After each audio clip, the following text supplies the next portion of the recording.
जन्मों से भले दोनों रहेंगे साथ में, करम तो विधाता के हाथ में।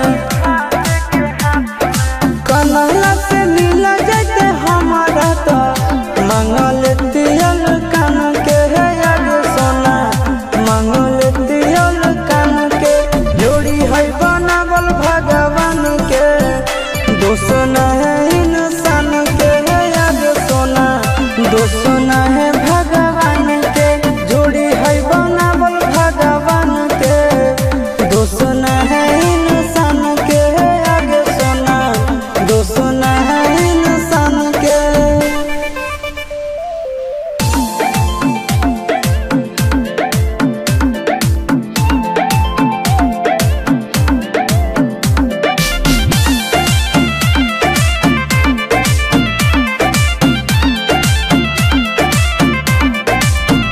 आगे तोर नहीं कसूर नहीं हमर कसूर गे, दोनों के कैला का ऊपर वाला दूर गे।